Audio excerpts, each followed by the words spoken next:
Now you may have seen some Game Boy mods in the past, a more recent, more popular mod of which is the backlight mod, and these have raised the bar for video quality on these retro consoles by a long shot. One mod, most likely one of the most replicated mods, or rather models, is the Game Boy Horror. Of course, a spoof of the Game Boy Color, as seen in the original Luigi's Mansion. Now, as a Luigi's Mansion fan myself, I've always loved the alternate design of this Game Boy Color, and over the years, many have made obvious moves to create custom lenses to go with a clear shell to create it. However, there has been a glaring issue, from my point of view, that all of these have. They're missing the bulb. Oh sure, some of them have made the effort to add the blue light on the top left of the console, but that just never satisfied me. I recall seeing that Rose Colored Gaming did one of their own Game Boy Horror models, and it did have the bulb, although it was just a cut piece of acrylic and it didn't have any light to it. It was at this point I feel the need to point out the glaring inconsistency of this bulb in-game.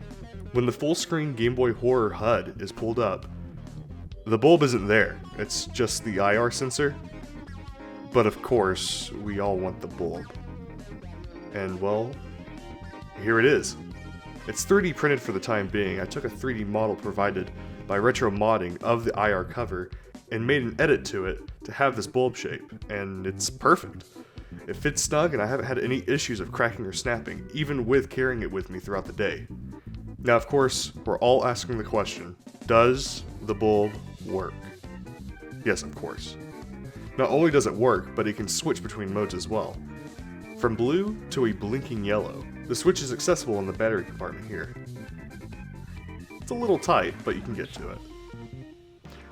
Now, a little more on the console. You may have noticed the Game Boy Horror in-game has a larger screen and is much clearer, as this does, using the Retro Modding Q5 screen. Also, another stupid piece of continuity, the in-game Game Boy Horror doesn't have a power light, as does this one. And you know with these Game Boy Colors, even with good caps, they still have low volume, so I put an amp inside of it just for good measure.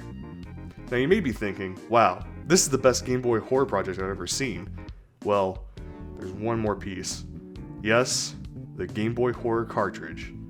As seen in the 3DS remake, it has screenshots and functions of the Game Boy Horror in-game, and of course, it's got that funky tune.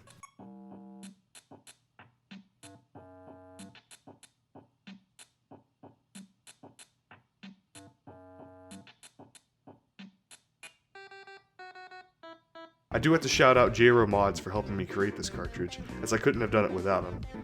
If you'd like to purchase this cartridge directly from him, you can follow the link down below. Otherwise, if you'd just like a link to the ROM, that is also down in the description. If you'd like a full tutorial on how to build this mod step by step, please make sure to like the video, subscribe, and comment down below.